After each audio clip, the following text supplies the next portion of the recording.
Welcome into the Pro Football Chase podcast. It's Isaac Saenz with you. Joining me is Colorado offensive lineman Tim Lynott Jr. Now, Tim was a four-year Pac-12 starter for the Buffaloes. He plays center and offensive guard. So, Tim, thanks for joining me. How are you doing today?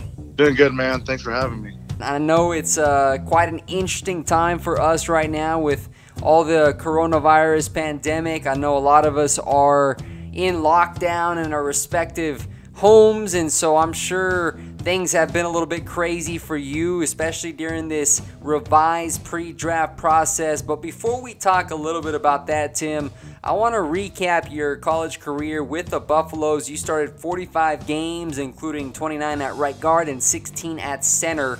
Can you speak on your versatility as an interior offensive lineman? Yeah. So, I started playing, obviously, the first year I started playing college ball, I started all games at right guard.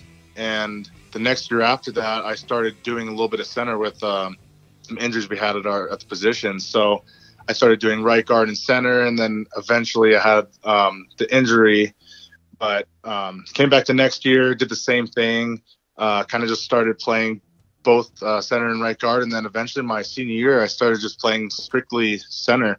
But I was always being ready to make sure I played any position, if it was left guard or right guard, especially if we had any injuries and we needed someone to play those positions. So it's a great thing to have, being especially that versatile. It definitely helps out the team as much as I can, and making sure that we have all positions filled out. What can you say about the Colorado football program and how it has impacted your career? It was a great time there, academically and in sports. It was great. I loved it a ton. It was close enough to home, but far enough. And I just loved it, especially the first year we had there. It was a great year. That's something that was very special to me, and something that I'll never forget. And even that last couple of years, all the teammates I've gained and all the friends and best friends I've gained, it was a great time there, and I loved it very much, and it impacted me a ton. And with all the coaches we had to go through, especially, you have to go through a lot of adversity, especially in college sometimes when there's coaching changes. And I feel like that makes teams and individuals a lot stronger. So I appreciate everything Colorado did for me in terms of what they taught me and the coaches and all that stuff. So it was a great time, and I really loved it. Now, I know a lot of prospects, they're inspired, they're helped by a variety of people, whether it's their family, whether it's friends, whether it's coaches or teammates. And so for you, Tim, who are some people in your life that have been instrumental in your successes both on and off the field? There's a lot of people. I can shout out my family, my mom and my dad and my sisters. They've been an inspiration to me all the time, and they always push me to be the best I can be. And that's one of the reasons why I stayed home to be in Colorado. And I just wanted to be close enough to them where I can drive home if they needed me or I needed them. And they've always had my back since day one. So I really appreciate them. And I appreciate all the coaches throughout high school, Coach McPhee, all these guys, and especially the coaches in college as well. And Coach Krapalovic, Jesus, I can't pronounce his name. No worries, man. I just call him Coach Cap. That's why I do it. But Coach Cap and Coach Adams, when I was at CU, they were great mentors to me, and they did great things for me and helped me become a good player, especially during my years there. And it really benefited me for sure. So you started all 12 games at center during your senior campaign. Yep. How did your body handle a full season at center, man? Because I know playing guard and center, there's a little bit of a difference, obviously. As center, you're the commander of that offensive line. You're having to call out what you're seeing from defenses. Not only your physical body handle it, how did you handle it mentally? It goes both ways, I guess. Physically, for sure, you could definitely notice it throughout the season, especially like the 10th game of the season. You're like, okay, it's getting a little tough. But mentally, it's more of you have to keep studying film and studying defenses day in and day out. And that definitely helped me. And you can notice the difference. And it got harder and harder throughout the season. But if you want to just keep playing well and keep doing like your thing, I guess, in the season, you just got to keep studying. And it's just something you definitely got to push through. That's the hardest thing. You just got to push through and be mentally strong and mentally tough with it. So I believe it's just goes hand in hand. I guess you just got to keep working and on your craft and physically, and just work on your craft and mentally. So it's just one of those things where you just got to keep working on it. Now the nitty-gritty, Tim, which I'm sure you're going to be happy to hear, man. The good stuff. You had 72 knockdown blocks. You led the team, 14 touchdown blocks, and were second with 15 perfect plays on passing touchdowns. So with that said, what traits make you an impact blocker?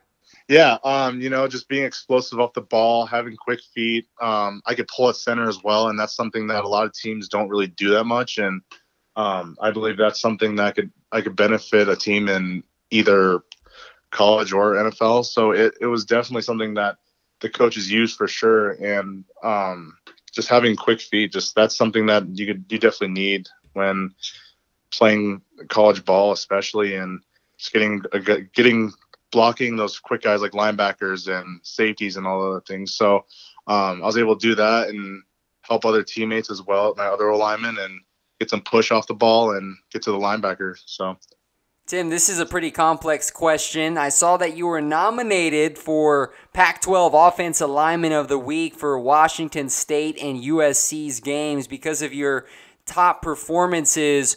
With that said, is there a play or two from the 2019 season that stands out to you because of a nasty pancake block or a big touchdown that was spurred off your block or something significant that you're going to remember? Man, that's a hard one. There's a lot of good blocks, especially 2019. There's one I remember specifically. I think it was against UCLA. There's one I just went through the linebacker and just kept running and running them, and then eventually the whistle blew and I was still blocking the guy. Eventually took him right into the ground, and that was definitely one of the plays I remember like pretty clearly in my head. There's a bunch of other ones though, but just like not as clear as that one. That's like the clearest one I can think of to this day. On a more lighthearted question for you, Tim, what is your playing style like, man? Do you like to trash talk your opponents? Do you like to have fun out there, or do you just let your play speak for itself? I mean, watching you at the center position and guard, you seem like a road grader, nasty type of guy. How do you like to play out there? I'm not a big trash talk type of guy. There's a lot of guys that do that, especially on defense. And, I don't really talk that much. I just do it throughout the plays. I speak through the plays, and that's something I was always taught in high school as well. Like, there's times where you do talk trash and all, but other times you just speak through the plays. Like, you don't want to get a penalty or something, or get after the play penalty. So that's something that I want to do. I just want to make sure that I play clean and make sure I just play to the best of my ability, and I just play through my plays. That's all I do. That's how I speak. So for me, it's not as much trash talk, just play. You were a part of an offensive line that produced 1,000-yard rushers the past 3 seasons, which is only the second time in Colorado team history that it happens. Talk about what that achievement means to you and the linemen you played with. That's a big achievement, especially for the O-line. That's something we always strive for. We always strive for a nasty O-line. Ever since my freshman year, that's something that they've wanted to always do, especially as an O-line. All the older guys, they make sure the younger guys are playing to their ability and making sure that they finish to the whistle. And that's something that I feel like we've always done as an O-line. Both coaches, Adams and Cap, they tell us all the time, finish to the whistle, finish to the whistle. We practice that day in and day out. And I think that definitely helps for sure. When you're in a game, you just do it, and you don't have to think about it. You just do it all the time. And I believe that, especially with Cap, he taught us to be a better run blocking team. He's someone that definitely benefited us, and I feel like our line had a huge jump from 2018 to 2019, and that's something that I was really proud of. I wish they could have stayed longer, and I was excited to see. I still am excited, but I would have been excited to see what Cap would have done this year with the 2020 team. But I think that that's just something that CU has always been about, and just tries to get runners through holes and get a lot of touchdowns and have a great run game.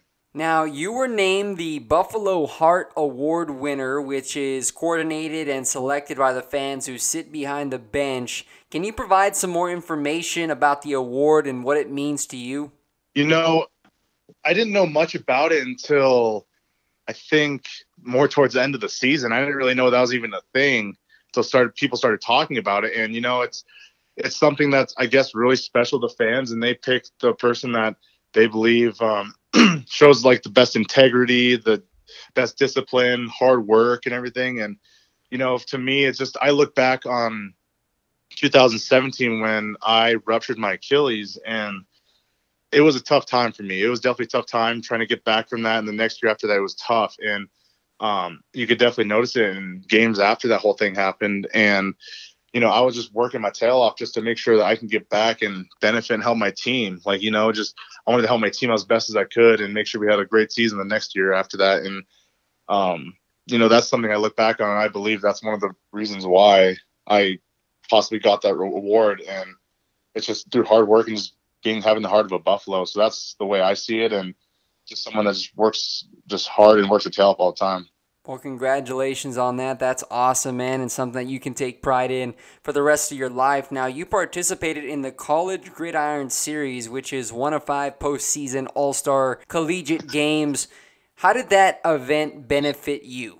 It definitely just helped me get out there and talk to scouts for sure. And they had a plenty of scouts out there, and we had a bunch of time after practices and stuff for, I think, 3 or 4 hours for the most part every day just to wait in this room. And then if you got called by a scout, you're able to talk to them, and you're definitely able just to show off your skills in the practices. The practices weren't too hard and everything, which is great. You don't have to get exhausted, and but you definitely have the time and you show your reps and what you can do in one-on-ones and inside drills, inside runs, pass drills, all that stuff. So I think that definitely benefited me, just showing off what I can do for the scouts and everything. And I think that just helped me show them that all the things you're talking about, like the skills and all that. So it definitely helped for sure.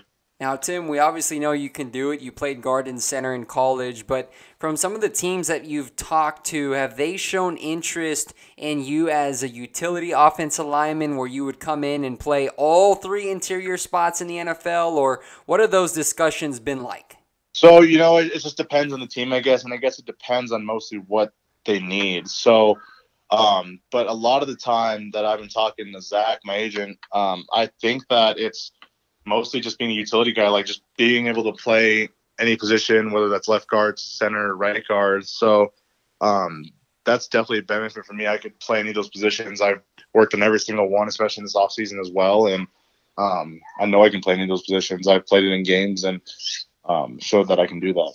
Tim, your agent, send me your pro day workouts and 1-7-5 10-yard split, 29 reps on the bench press, clocked a 7.57 L drill. How content are you with those numbers?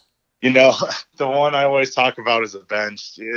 It's something that I was aiming for definitely 30 plus on that, and it was definitely disappointing for me. But 29 is a great number still, and it's definitely something that I wish I could have done better, and I didn't mess up the first 2 reps on that. But regardless, it's still a great number. And 5.75 in the L drill, that's something that's a big accomplishment for me. That's the drill that I've been trying to work on the most, especially during the whole workouts prior to or before we did pro day. And the 10-yard sprint, the 10-yard split was definitely good too. That's something that I was focused more on instead of the actual 40. So I just wanted to make sure I can get that and show the scouts that I was able to get explosive. I'm explosive off the ball, and I could definitely get to the spot I need to in a good amount of time. On your school's website, which I know they're not always 100% accurate, you're listed at 6'3", 300 pounds. Now, where are you right now physically? What's your weight? I think I haven't weighed myself in a week since everything's been closed down, but I'm about 303 right now, 304, around that area. So I'm still trying to just maintain at that point, or maybe just gain a couple more pounds just to be between 300 and 310. So that's just my main goal right now, just to be in that area and just stay a good size. And what does your training regimen look like the last couple of weeks, considering everything being shut down? What are you doing to stay fit and active? So usually I work out with Landau Performance. That's the guy that owns it is the strength coach for the Denver Broncos right now. So I work out with his guys, his assistants, and we go to Dove Valley Park, which is kind of close to my house, and we just do conditioning and stuff. And majority of other things I do in terms of weightlifting, I just do at home. I have some dumbbells here, and I just do workouts that they send us every day. So it's kind of hard. It's not like the same as what you do in an actual gym, which is the difficult part, but it's still something to do. And I got to make sure that I can do whatever I can to stay in shape and stay fit. And lastly, Tim, is there a current or former NFL offensive lineman that you like to study extensively? You know, I've been asked that a lot. The main guy I usually watch is either Jason Kelsey or Quentin Nelson. He's both those guys. I watch, obviously, Jason for center moves, but Quentin for his nastiness and the way he plays after every whistle and everything. So I try to learn off of them and see what they do and see if there's any techniques that I can use that they use. And it's definitely helped me last year because I was watching mostly Kelsey at that point, and he helped me a lot at center because that was my first year actually playing center for the entire year. So I wanted to make sure I got some of the techniques down that he uses and try to benefit with those. That's awesome, man. Those are two really top-tier linemen, Kelsey for the Eagles and then Quentin Nelson, the Mauler for the Indianapolis Colts, both all-pro caliber NFL offensive linemen. Well, Tim, I appreciate you joining the podcast today. I wish you nothing but the best, bro, as you continue your preparations for April's NFL draft. So keep up the good work. Awesome, man. Thank you. Appreciate it, bro. All right. Blessings. You too, man.